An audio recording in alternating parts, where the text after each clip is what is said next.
السلام عليكم ورحمة الله وبركاته.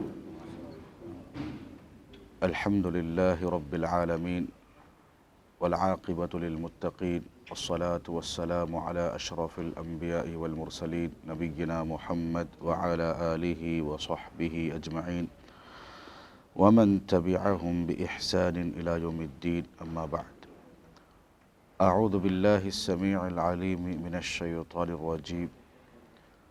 يا أيها الذين آمنوا لا تدخلوا بيوتا غير بيوتكم حتى تستأنسوا وتسلموا على أهلها.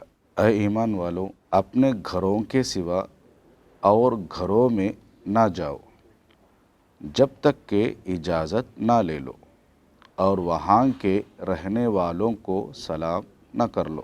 دوسری جگہ اللہ رب العالمین کا ارشاد ہوا، وَإِذَا بَلَغَ الْأَطْفَالُ مِنْكُمُ الْحُلُمَ فَلْيَسْتَأْذِنُوا كَمَا اسْتَأْذَنَ الَّذِينَ مِنْ قَبْلِهِمْ۔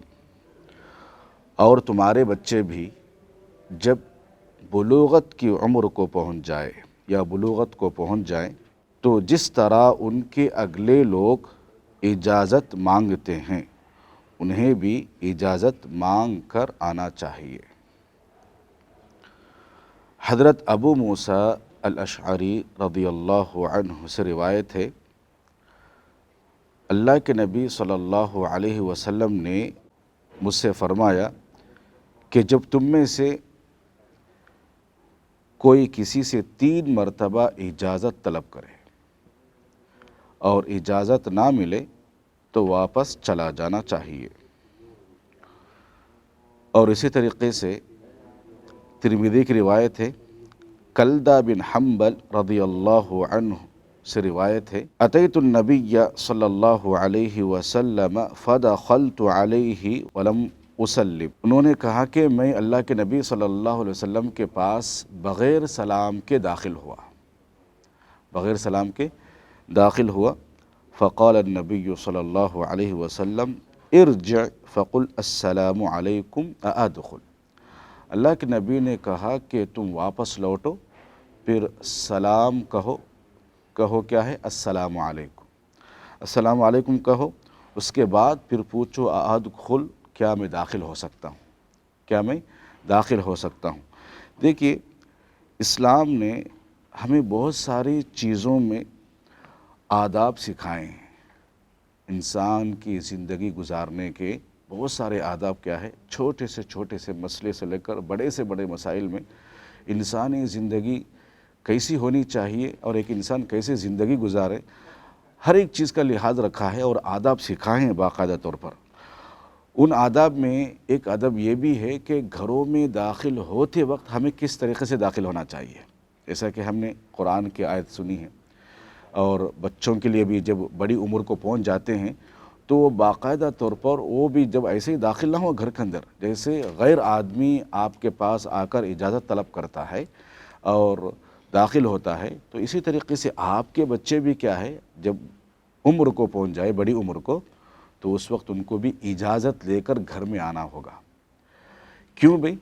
کیونکہ اس کے اندر کیا ہے کہ انسان کے کچھ پوشیدہ عمل ہوتے ہیں، ان اعمال کو کیا ہے، خود خاص عمر ایسے ہوتے ہیں، ان کی حفاظت کا مقصود ہے، بس ان کو کیا ہے، حفاظت میں رکھنا ہے، مقصود ہے۔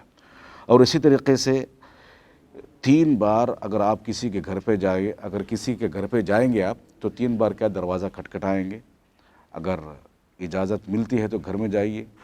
اور اس کے طریقے سے آپ اجازت مانگنے کے بعد بھی اور سلام کر کے بھی داخل ہونا چاہیے۔ صرف اجازت ہی نہیں بلکہ ہمیں ایک آیت سے اس بات کا پتہ چلتا ہے کہ باقاعدہ طور پر آپ کو سلام کرنا ہوگا، وَتُسَلِّمُوا عَلَىٰ أَهْلِهَا۔ اجازت طلب کرنے کے باوجود بھی آپ کیا کریں گے؟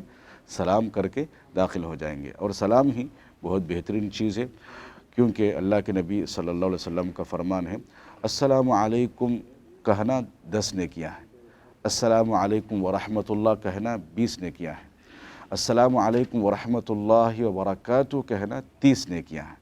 تو اسی لیے ہر انسان کو سلام کی عادت ڈالنا چاہیے، اور کہیں بھی آپ جائیں تو سلام کر کے جائیں، سلام کر کے داخل ہو جائیں۔ یہ کچھ آداب ہے استئذان کے، یعنی اجازت طلب کرنے کے آداب میں سے ایک ادب یہ ہے کہ آپ باقاعدہ طور پر اجازت طلب کریں گے 3 بار۔ اگر آپ کو اجازت ملتی ہے اندر آنے کی تو آپ جائیے، ورنہ واپس لوٹ جائیے۔ اجازت اگر آپ کو ملتی ہے اندر داخل ہونے کی، اس کے بعد بھی آپ سلام کر کے داخل ہوں گے۔ اللہ رب العالمین سے دعا ہے کہ رب العالمین مجھے اور آپ کو کہیں سنی باتوں پر عمل پیرا ہونے کی توفیق عطا فرمائے، اور ہمیں استئذان کے آداب سیکھنے کی توفیق عطا فرمائے۔ آمین۔ السلام علیکم ورحمۃ اللہ وبرکاتہ۔